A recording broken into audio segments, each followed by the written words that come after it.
Okay, then you take your cheese.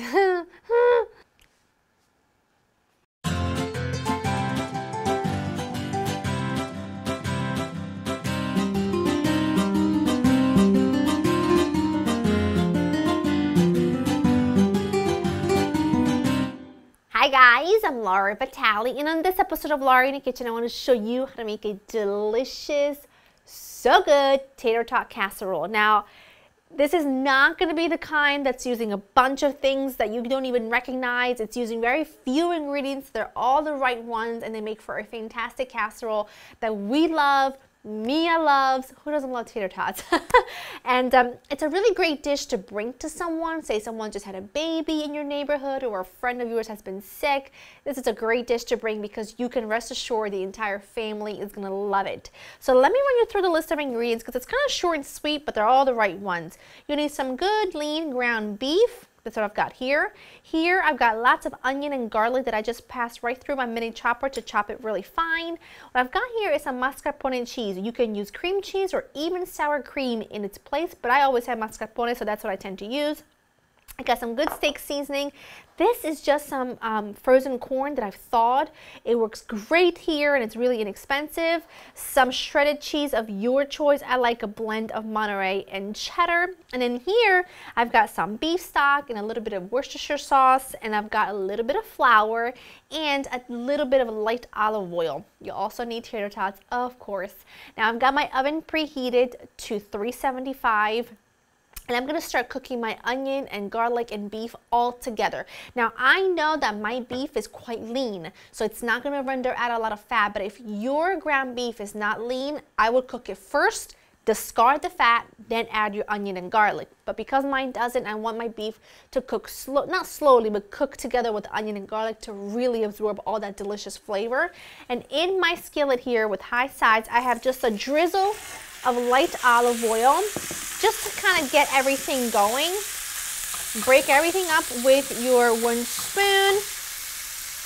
I'm gonna add my onion and garlic mixture, and this just really adds all of that flavor to the beef. It's just phenomenal. Now you can make so many different variations of this. Oh my goodness. I have played around and I made a chicken pot pie version, a taco version. There's a lot of different ways you can take this. I wanted to share with you a really basic version. It's almost like I would call it like a cheeseburger casserole type.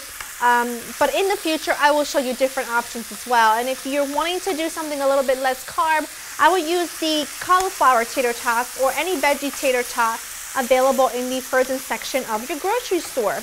I'm going to hit this with some salt, and I'm going to let this saute for a good 5 to 7 minutes, and then I'll show you the next step.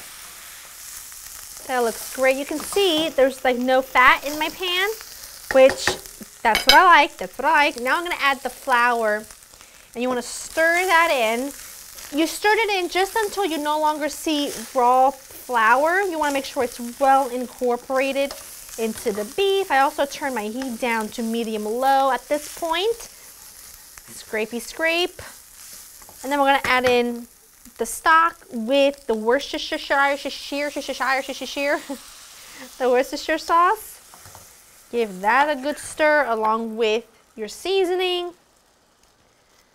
All right, get that all in there. And you're going to simmer this for about 10 minutes on medium low.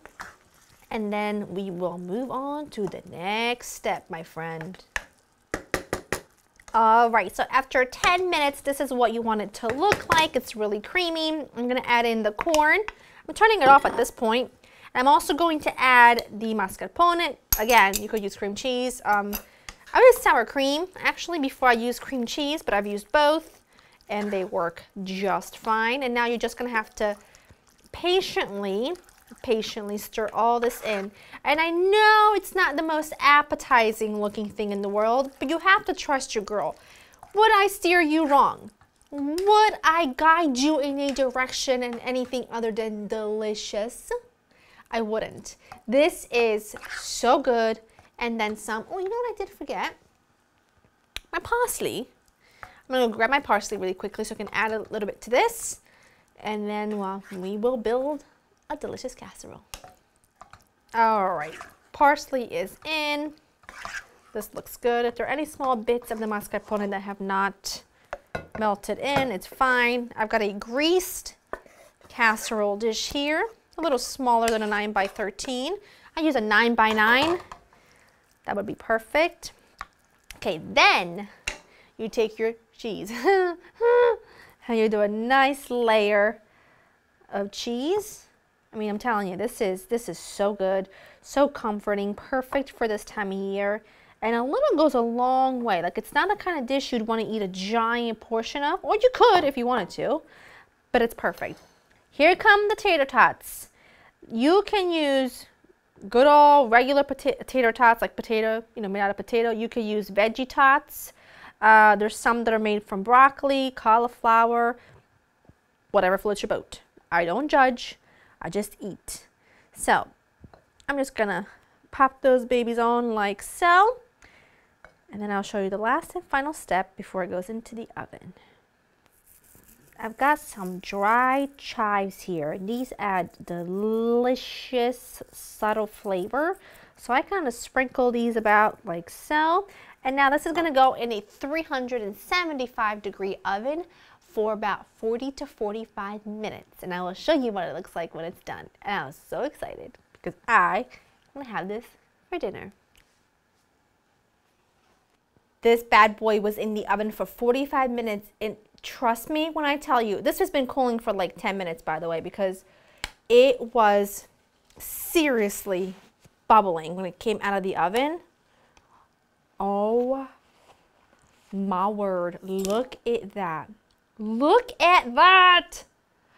Oh my goodness, you don't even understand how good this is. You don't understand until you make it, and then once you do, you will find that you'll want to make every yes, Christmas. It will live forever. Don't judge it. I love my Christmas oven mitts. It will it will be the best thing that you make. I kid you not. I don't know one person that doesn't love this. If you want to make homemade tater tots, you know where you can find the recipe for them? You know where? www.laurienkitchen.com. I got you. Smells so divine.